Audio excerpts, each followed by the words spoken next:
Showtime! Ladies and gentlemen, please make your way to your seats. Showtime! Please make your way to your seats. The show is about to begin. Showtime! Let the magic begin. Time travel equation cracked. Yeah. Oh, cracked and in quotes. So this is it's a cool story. So Professor Mallette, Ron Mallette, he's an astrophysicist who has dedicated his career to researching time travel. And the thing is his journey began tragically when his father died suddenly of a heart attack when he was 10 years old. So he was so devastated, but he found solace in H.G. Wells's The Time Machine, which ignited a lifelong quest to build a real time machine. And he's been determined to understand the nature of time, and he's been motivated by the possibility of going back to see his father again, which it's sad but interesting. And through decades of study of Einstein's theories of relativity and the properties of black holes, he's developed his theoretical basis for time travel. What he proposes is that, and this is cool, this is cool because of Interstellar. And Interstellar got so many things so accurately correct when it comes to black holes and different things like that. So, but his proposal is that the immense gravity of rotating black hole can warp space-time and create a time loop, twisting time back on itself. So he envisions replicating these effects using a circulating beam of laser light to manipulate gravity. And so by mimicking a spinning black hole, he theorizes that a time loop could be generated, allowing travel into the past. Now, the obstacles to actualizing such a time machine are monumental, and he admits that the energy requirements far exceed current capabilities. So the feasibility and scale of the device remain highly speculative, obviously. But he's optimistically claiming to have worked out the theory. The practical realization is like the theory's there, but the realization is, and this is go back because we always ask how long. We're talking decades or centuries away. The other thing is his concept has limitations. Any time travel, and this relates to other time travel movies as well that you may or may not have seen, but any time travel would be constrained to the period after the machine is switched on. So you cannot go back to a point before the device was created. So traveling back further in time remains firmly in the realm of science fiction. And I think there's, I think it's the TV show called The Lazarus Project, which utilizes this concept. But yeah, really, really interesting stuff, really cool sci-fi kind of stuff that is not reality, but that one step closer.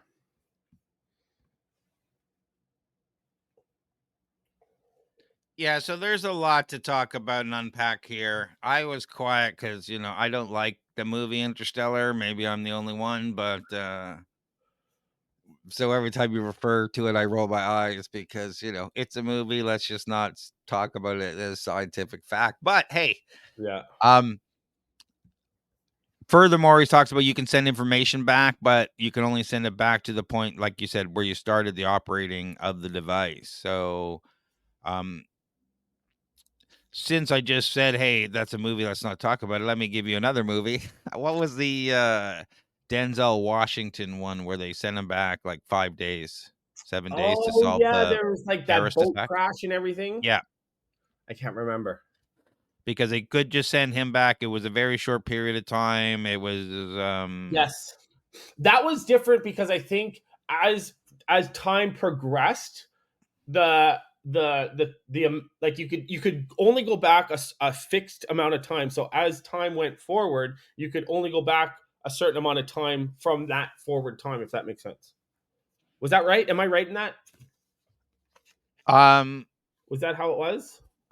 Or was it a Yes. fixed point regardless? Well, I think it was a fixed window. Whatever they had a machine, it was a fixed yeah. window in an area of it can only go back 7 days and was always shifting, or how many ever days it was. Yeah. Similar to whatever the time travel machine they built in that. I think there was a show called 7 Days where the guy could go back 7 days.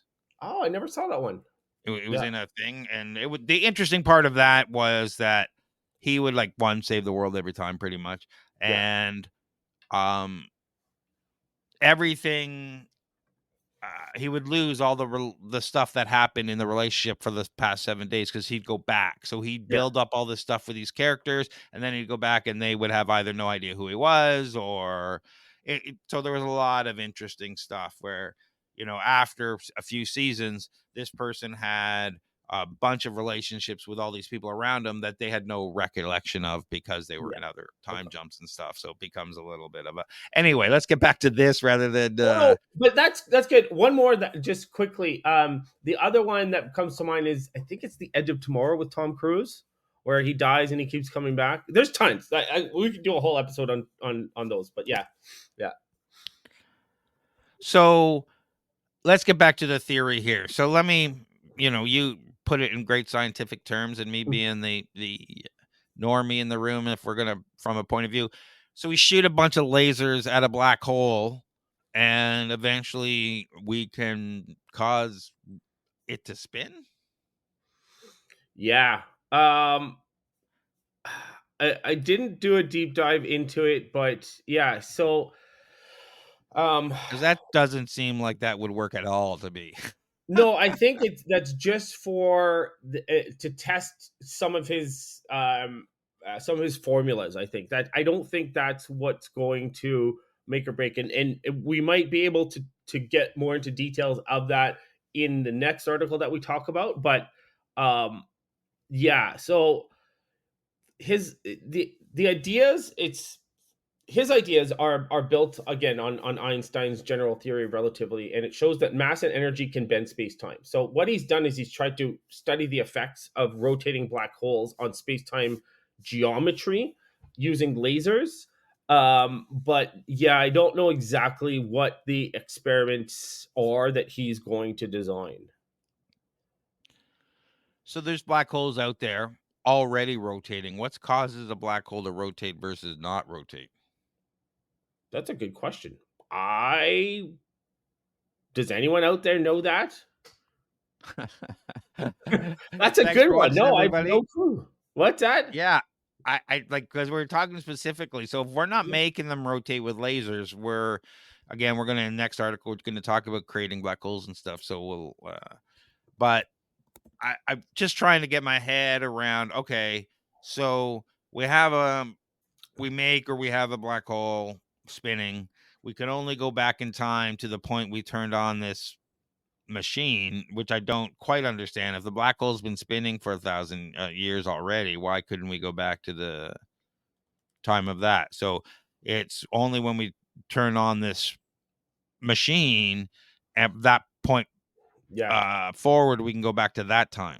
So speaking of people using GPT, I just typed it in as you were talking here. So what causes a black hole to rotate? There's a couple things. So angular momentum of the original star. So if the star that collapsed to form the black hole already had significant angular momentum, the rotation gets conserved and carried over to the black hole. As the black hole, the other thing is disk spin. So as the black hole draws in and it draws in the surrounding material from the disk's orbital angular momentum gets transferred to spin up the black hole. The other one is mergers with other black holes. Outside torque, so interactions with external magnetic fields or gravitational forces, can apply torques to spin up the black hole gradually over time. This is crazy stuff that I didn't do a deep dive into black holes before this, but now I'm going to after just doing this. So the other thing is we'll get into the next. I think it's in this one, but Hawking radiation. So some theories suggest that's in the next one. Preferential emission of Hawking radiation in one direction could exert torques to slowly spin up black holes. So this is interesting. And the article talks about a massive amount of energy needed to do this. So the question becomes, we can generate massive amounts of energies from black holes. So, setting up something that rotates a black hole to capture that energy and then using that to set up some sort of time travel portal thingy seems You're getting really logical. into sci-fi, but the problem is though, right? And this is what I'm worried about is, um, uh, if we actually creating a black hole for us to harvest energy from, uh, the That's just a bad idea. are Like, we are we going to creating be black able holes to are a bad control idea. it? Pardon? Are we going to be able to control it, or is it going to consume us? Yeah, I mean, this is at this point in time, I'm thinking we're talking about these black holes out there that exist. We'd have to go to that black hole and, or close enough to it that we could harvest stuff from it rather than, Yeah, but if um, we get close to that black hole, then that's when time is supposed to start warping as well, well, too, right? close is relevant, right? Like Yeah, it's all, yeah, uh, right. So anyway, this is interesting. Obviously, we've always thought black holes were connected, to time and space. It's interesting that the theoretically we can only go back to the time we turned on this theoretical device that we're going to create, yeah. which is a window rather than saying going back to um, historical times. And the second thing is they talk about sending data back, which to me is more realistic than other things. Yeah. Yeah. And so how does that in your mind change the game? Let's just say in 20 years one government turns on this thing and figures out how to send data back. Yeah. Then we Just get into the time loop and absolutely. we get into all of these other things like parallel timelines. Doesn't that end it for everyone? Like as soon as one person has it, Yeah. or country or whatnot, then immediately they're going to get whatever technology from the future, right? Yeah, You we're gonna figure have a 10 lot more minutes of those. later, all this information will be dumped. Exactly. Yeah, and then we'll have a lot more different monopoly arguments and Berenstein Bears arguments and different things like that with multiple different timelines, and it's scary. The thing that scares me the most is that the theories that are being presented in the movies, if they're actually real, then we should definitely be worried about this for sure. But the thing is we don't know, and we're decades, if not centuries, off from this becoming a reality. Unless, again, we talk about unless there's a huge breakthrough, right? Unless we get the what's the device that Tony Stark makes, that energy thing, the energy core, or Oh yeah, the thing he's yeah, got. I I can't can't remember. remember the name of it off the top of my head, but yes. Yeah, Um, the so now you brought that out of the show. Okay, what what are some of the ways to prevent time travel from becoming a reality? government oversight. Yeah, Yeah, I knew they'd that get you. that's just going to make everybody laugh, right? They're not going to stop it. They're just going to want it for themselves. No, no, that's what I mean. Yeah. There's no way to stop it. You can't stop progression. You can't stop anything from happening. You can try to suppress it, uh, but there's no way to. I don't think there's any way to stop it. Do you? You asked the question. Do you have anything in mind on how to stop it? Well, right now, obviously, they can't.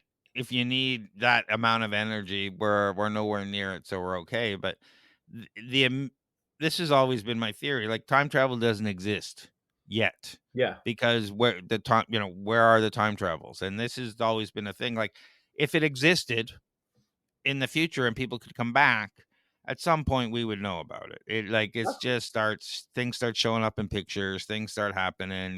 We're now cameras everywhere in a society, so it's interesting yeah, to um but if the theory is that, well, you can't go back um until the point where you turn on the machine, then somebody just hasn't turned on the machine yet. yeah. Exactly. Yeah. Do you ever think about doing that? Oh, let's set this point in time, and if I ever can ever time travel, then come back to this point in time and prove it to me, kind of thing. You ever thought about that? No, but that's interesting. Yeah. Um, I always thought about you never can tell if you've made the right decision. Well, sometimes you can, but you never can tell about the road not traveled. Whether it's traffic, like last night we got out from our event just after the Raptors game, and I said, all right, Ooh. let's not like you see let's keep going, and we'll head out Blue Jays way versus heading out near the Yeah. ACC where the stuff's happening or whatever it's called now, Scotiabank Scotiabank Center. Arena. Yeah. Um, the and that worked out great for us. But the Yeah. question is, would it worked out good or bad if we went the other way? And that's just like any decision in life, whether you Yeah. date someone, marry someone, take a job, don't take a job, smile, frown, these Yeah. things that could change your life. The question becomes like, at what point does that, as soon as it becomes massively available, the world, everything just unravels. Yeah. So I don't, think we're going to be able to get there, but who No, knows? it's funny though. It's funny you say that though, because it reminds me of this episode of Community where they're all in the apartment and a pizza's getting delivered, and Jeff rolls the 10-sided or 6-sided dice, and they're like, you just created 6 potential timelines, right? Because every roll of the dice is could so. Um, it's crazy to think, and then now we get into we're talking about string theory, right? And we're talking about parallel universes and different things like that. So not just the thing is with this is I don't just think there's time travel issues. I think there's parallel universe, parallel timeline issues as well that come into play with this. Yeah, that whole becomes are there parallel realities? Are there you say that when you roll a 6-sided dice you just created, so Yeah, you play D&D or whatever, you roll a percentile die, you just created 100 different futures. yeah, So there's a lot of theories around this. The question, a lot of people say, yeah, no, that's not how it works. People will say it works from there's significant moments in your life. It's not whether you put an extra pinch of salt on your thing today, yeah, but it's your encounters with the other things around you, not the rolling of the dice itself, but the interactions with the people and the things. yeah, Because you still roll the dice in all those realities. The numbers doesn't really matter. It's what matters, what reactions is to the people around you. yeah, exactly. Yeah. And It- just getting back to this article, and this might be controversial, but I think something that's more practical than this is wormholes. So rather than warping space time directly, maybe transversable wormholes could potentially connect different points in space and time as a shortcut. yeah, it's all leading to these gravitational waves being way more Yeah, powerful than anything we think of, right? absolutely. Yeah. So this is really interesting. Love time travel stuff. We can Doctor Who up in here all day long. Any final words on this? No, just in the thing is going through this article and reading about it, and reading about Professor Mallette. The thing is if you think about every genius or every like person who's come up with these different theories, in the time that they were alive, they've always been seen as crazy or quack or whatever, and then later on down the road, years later, their theories are proven, and so they kind of redeem themselves after death. So who knows if this is one of those? But yeah, don't discount these theories just yet. Wow, that was amazing. And it's all over, just like that. See you later, alligator.